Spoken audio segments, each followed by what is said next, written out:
О, великий Китай, это утопия. Куда вы денетесь? Вы будете платить втридорога. Тенденции тревожные. Ставки будут высокие, инфляция будет расти, огромное торможение, рецессия. Подождем, там, перетерпим. Может, Сталин штрих придет. Это констатация реальности. Будь готов к неожиданному. Завтра может быть другим, каким ты не видел его. Я приглашаю тебя стать участником движения успешных людей. Россия, кажется, достигла той самой стабильности, к которой так давно стремилась. Экономика работает очень хорошо, при высоких ставках, у нас нет огромных бюджетных долгов, ВВП растет. Что это для нас означает? Ну, первое — это хорошие показатели выживаемости. Действительно, ставки высокие, экономика растет, и кажется, что все хорошо. Но вот эта кажемость — это иллюзия.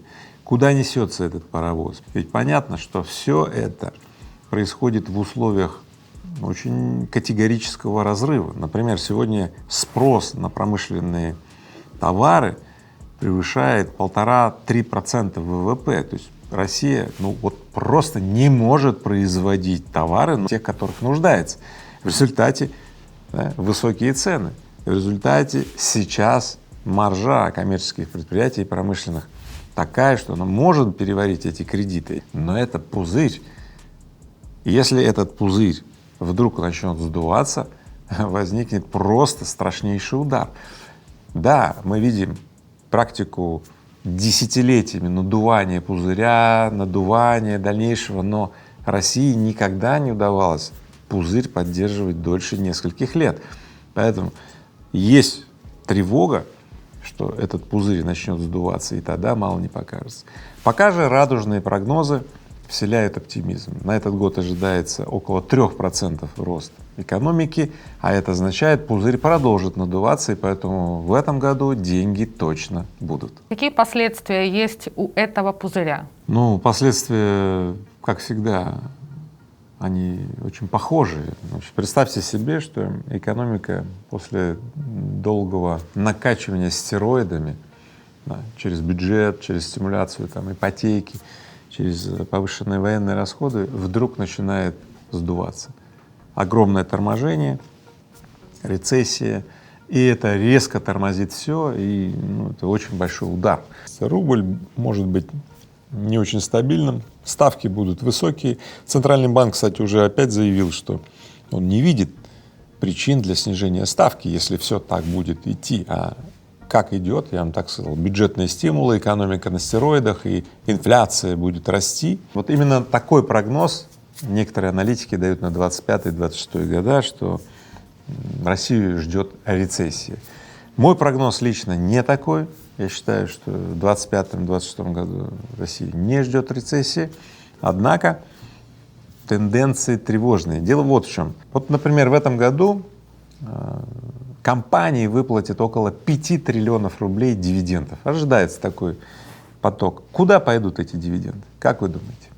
На расширение потребления, на затыкание дыр? Пойдут ли эти 5 триллионов на новые производства, на новые предприятия? Скорее нет. Скорее нет. Дело в том, что у существующих производителей все вообще в шоколаде. Существующий гигантский промышленный спрос обеспечил нынешним промышленникам огромные маржи, огромные доходы. И эти промышленники максимум что расширят производство уже существующих производств. И вот на самом деле я вижу самый критический момент от этого перегрева именно следующий. В момент перегрева есть деньги, но эти деньги опять не пойдут на длинные инвестиционные программы. Опять не возникнут сотни и тысячи новых предпринимателей, новых промышленных производств. Опять эти деньги будут куда использованы? На расширение импорта из Китая. О, великий Китай, давай поставь нам, не знаю, деревянные игрушки, какие-то болты, какие-то вообще все. О, великий Китай, куда вы денетесь? Вы будете платить втридорога и так далее. Поэтому вот что ждет Россию после вот этого вот перегрева. В наше время часто сравнивают с 90-ми или 40-ми годами прошлого века. Вот то, что сейчас переживает Россия, это уже с нами было или все-таки нет? Наш мозг так устроен, что он постоянно хочет найти какую-то вот аналогию, модель, с чем сравнить, ну, чтобы успокоиться. И Поэтому так мы любим слушать рассказы, там, когда кто-нибудь говорит, вот в 90-е годы я вот делал так, у меня получилось. Вот. И мозгу хочется опереться на эту модель поведения. Ну, мозг генерит иллюзию такого успокоения, что если делать так, то точно все получится. Вот не ведитесь на это когнитивная ошибка. Давайте сейчас я краткими мазками расскажу, какие были этапы в советской экономике, в российской, а вы в это время поразмышляете, как у вас в жизни все происходит. Итак, первое. Постсоветская экономика — это те самые 90-е, когда груз несбывшихся мечт той самой великой империи, той империи, в которой, в общем-то, жили все советские люди, как ему говорили, и что скоро вообще коммунизм там будет, да? Вдруг это все распалось, вот, и вдруг даже продуктов в магазинах не стало, но ощущение, что мы живем в какой-то великой стране, оно еще долго сдерживало людей от конкретных действий. Все как будто чего-то ждали, что сейчас что-то там наступит, может, Сталин штрих придет, может, что-то, ну, сейчас что-то изменится. Вот. Потенциал все еще был огромный, потому что там гидроэлектростанции, заводы, пароходы, все это было настроено в Советском Союзе, и все как-то там еще первое время работало. У кого-то в 90-е начинался бизнес, у кого-то даже процветал бизнес. Вот. Но большинство людей жили в это время впроголодь. Второй период — это рыночная экономика, ну, а-ля рыночная экономика, когда в нулевые годы курс доллара стал благоприятный, Россия продавала нефть, газ, это давало деньги, и Россия закупала весь ширпотреб в мире. Да? Россия вдруг стала ощущать себя полноправным игроком на международной арене, что было, конечно же, иллюзия. Да. Но мы строили экономическую модель и считали, что скоро мы станем цивилизованной такой вот Европой. И третий период, мы сейчас в нем живем, это эпоха госкапитализма. То есть сегодня все, что на длину, планируется государством. Уровень государственности экономики больше 50% существенно. Некоторые аналитики говорят, что около 70% экономики государственной. И в принципе, я бы так сказал, это неплохой способ реагирования на текущие вызовы. Я думаю, что Россия бы вообще не могла бы реагировать никак вот на эти внешние вызовы, если бы в ней, ну, скажем так, уровень госкапитализма был бы сильно меньше, там, 50%. Удивительно, да? Как то, что мешало росту экономики, вдруг в момент вот этой вот бурных катаклизмов и так далее является, вообще говоря, собирающим и центрирующим. И я думаю, этот поворот надолго. Итого в России сейчас есть два лагеря. Одни говорят, давайте дождемся, пока отношения с коллективным Западом вернутся. Да, подождем, там, перетерпим и так далее, годик, два, 10, сколько надо и так далее. Другой лагерь считает, что надо признать фундаментальный перелом и строить отношения там с Китаем, с Индией и так далее, завоевывать эти рынки и так далее. Вот, мне не близки ни тот, ни другой вариант. Я расскажу о том варианте, который, мне кажется, близок для России. Время расставит все на свои места, посмотрим, как на самом деле будет. Вот, но я вас предупреждаю, собственно, я живу в такой парадигме, смотрите, если мы будем ждать, что объединение с кем-то, альянс с кем-то или там коалиция с кем-то нам поможет, я так говорю, мы дождемся только одного, что мы потеряем очередные исторические шансы. Вот. А теперь расскажу, как, мне кажется, следует нам быть дальше. В какой сценариев развития нашей экономики вы верите больше? Прошлого уже не существует, вот, и возврат в него, тем более, это какая-то утопия. Да? Я не верю в кооперацию с Африкой. Когда мы говорим про Индию, про Африку, там, про Китай и так далее, следует понимать следующее, что, ну, давайте так, это не ближняя перспектива, это вот в целом, да, идея, что надо смотреть шире, философская идея, классная идея, да, но в ней нет никакой прагматики. На чем туда ездить будем? На самолетах, что ли? Которых мы не производим? На Боингах, на которые мы запчасти не можем купить? Или о чем? На поезде, может быть, до Африки? Ну, попробуйте до Африки на поезде доехать. А в Индию вы на чем? Ну, в Индию хоть через Иран, может быть, железку когда-то построят. Ну, хорошо, у нас вот в сторону Китае тоже есть железка, по БАМу сейчас не проехать, он перегружен. А чтобы построить просто вторую ветку, это огромное время, это 10 лет нужно, чтобы расширить БАМ до второй ветки. 10 лет. Вот, я не верю во все эти сценарии. И вот еще, с этими странами, с которыми нам предлагается по этим сценариям кооперироваться, нас ничего не объединяет. Вот противостояние странам коллективного Запада могло бы нас объединять.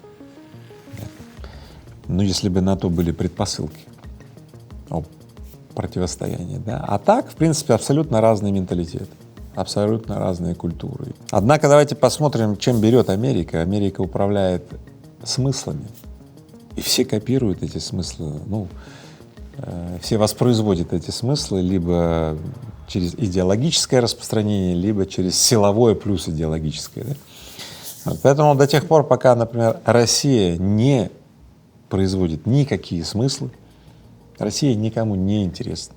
А потом кооперация с Россией, ну хорошо, давайте поставляйте нам сырье по сниженным ценам. Вот и вся кооперация. Но это не кооперация, это так, такая коммерция невыгодная для одного из контрагентов. Поэтому я и не верю во все эти радикальные сценарии, которые опять исходят из того, что Россия равный, паритетный игрок по сравнению с другими сильными игроками. Экономика Китая в 10 раз и больше, чем Россия. Ну, о каком равенстве можно говорить? Продажа газа в России Китаю идет по сниженным ценам. Почему? Ну, потому что а куда России еще продать газ? Да, и так далее. Это не в критику сегодняшней ситуации, это констатация реальности. Поэтому я не верю ни в один радикальный сценарий, что сейчас мы с кем-то объединимся и все будет зашибись. Подождите, это утопия. Следует стать самому сильным. И для того, чтобы ты был сильным торговым партнером, нужно производить товары, либо производить смыслы. То есть что-то ты должен производить. А сейчас Россия производит впечатление великой страны, и больше она ничего не производит. А как можно бизнесу подготовиться к рецессии? Предпринимателю нужно быть всегда готовым, ведь у нас не одно, так другое. Вечные вот эти вот американские горки лихорадят не только Россию, мировую экономику тоже лихорадит. Поэтому остановлюсь подробнее на том, что тебе следует сделать. Прям по шагам, давай записывай. Первое и самое главное — яйца в разные корзины.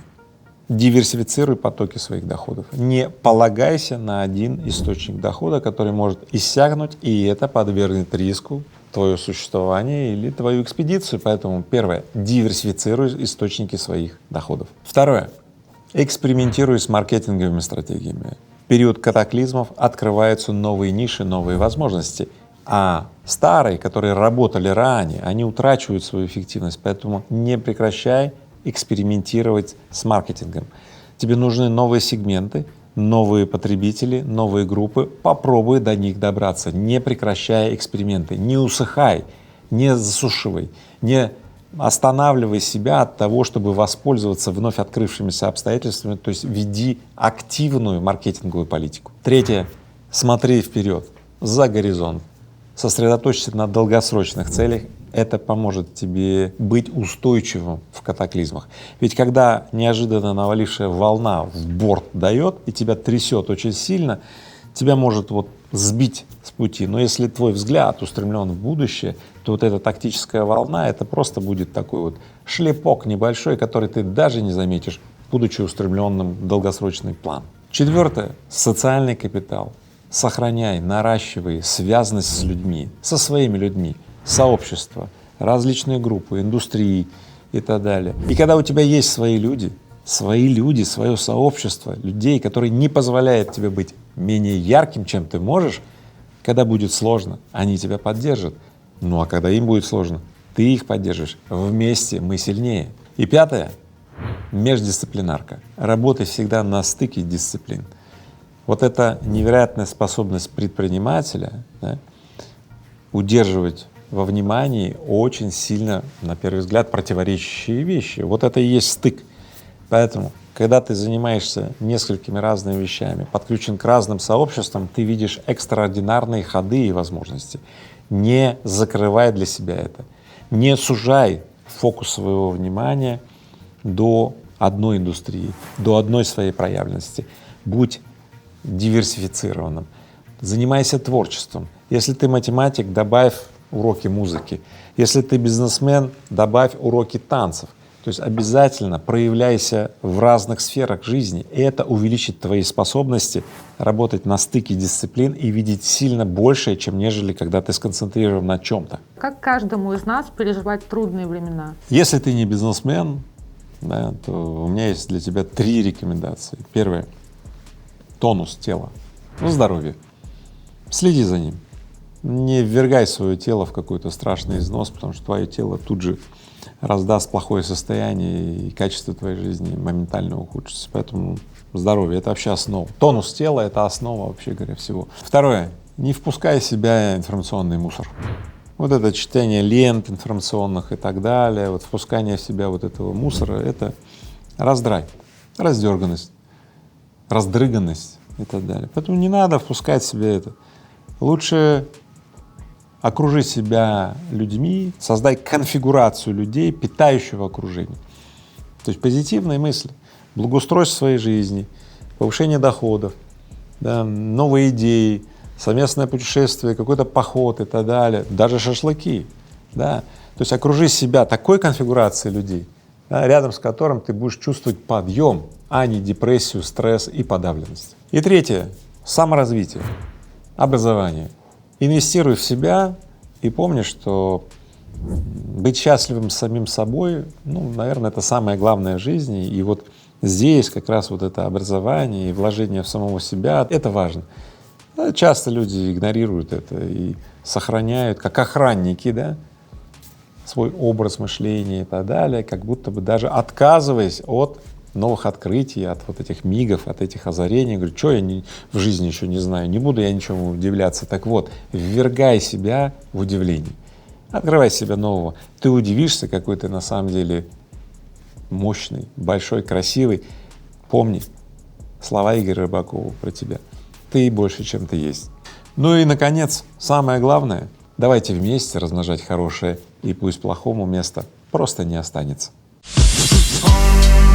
Готов к неожиданному. Завтра может быть другим, каким ты не видел его. Я приглашаю тебя стать участником движения успешных людей.